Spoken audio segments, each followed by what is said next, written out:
Let's go to the Capitol now. Governor Gavin Newsom is speaking after the big vote that was done today. Popular presidents in U.S. history. We got here because he recognizes that he will lose the election. Congress will go back into the hands of the Democratic Party next November. We got here because of his failed policies. Those are being exposed hour by hour, reinforced today by Walmart announcing they'll be raising prices because of the tax increases, because of the tariffs. Reminded every day by a slowing economy, growing mistrust, distrust all across this nation, across the board. He is failing. He recognized that, and that's why he made a phone call to Greg Abbott asking for 5 seats. Can't win by playing by traditional sets of rules. He plays by no rules. I remind you all the time, it's not the rule of law, it's the rule of dawn. And we're standing up to that. We're responding to that. They fired the first shot, Texas. We wouldn't be here had Texas not done what they just did.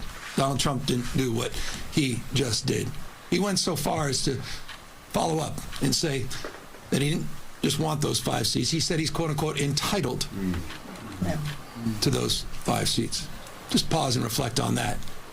Everything should have just stopped there.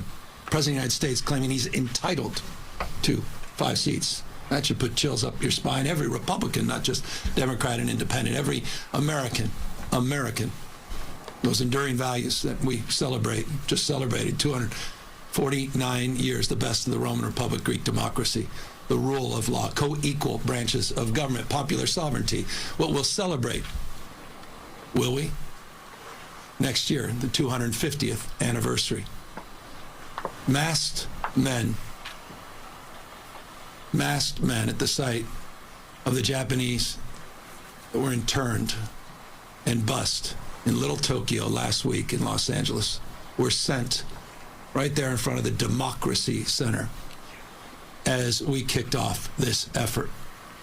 That's a preview of things to come all across the United States of America. Mark my word, just as we let folks know what was going to happen in other cities, what is happening in Washington, D.C., we said 2 months ago, Los Angeles is a preview of things to come with the federalization of the National Guard, with the militarization of the streets of America. And I'll remind you, Donald Trump never sent the military, active duty military, in his first term or now even his second term, anywhere overseas. He sent them to a United States city. They remain federalized National Guard, interestingly, through Election Day.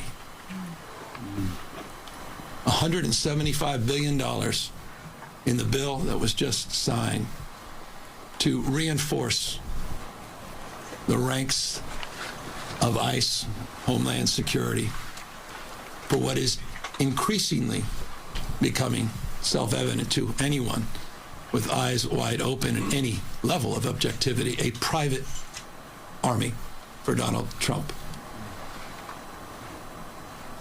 owing an oath only to him, not the Constitution of the United States. You just heard from the Speaker that vote-in-mail ballots are being threatened by the President of the United States. 80% of Californians, no coincidence, 80% submitted their ballots in the last election, 86% in 2022, 88 in 2020.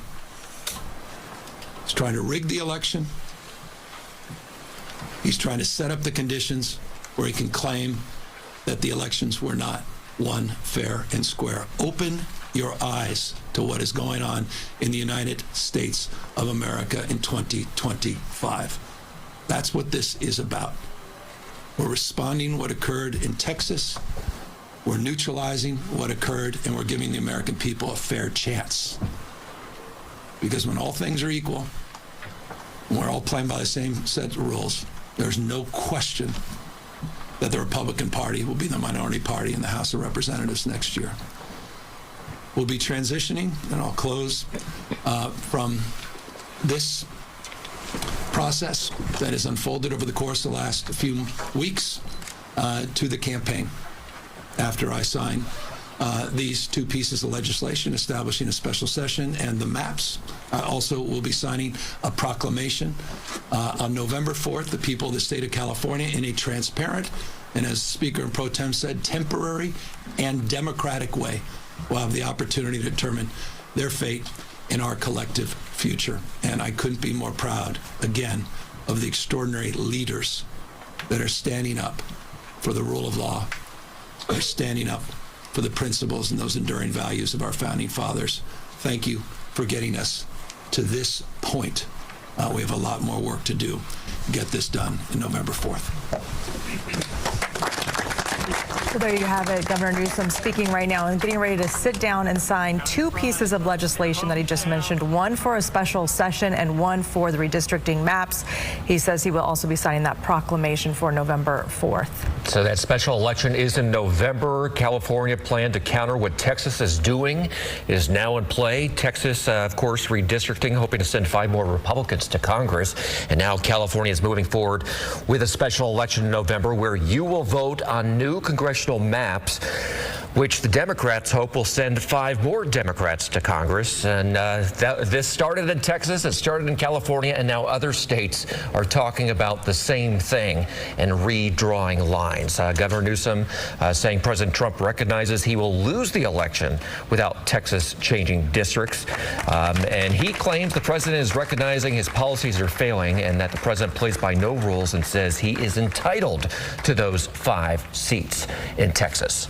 That was the governor's opinion. Yes, that's what he says. And the governor also says that he is, quote, neutralizing what is happening in Texas. So there he is holding them up, the 2 pieces of legislation that he said he would sign, and he is signing them.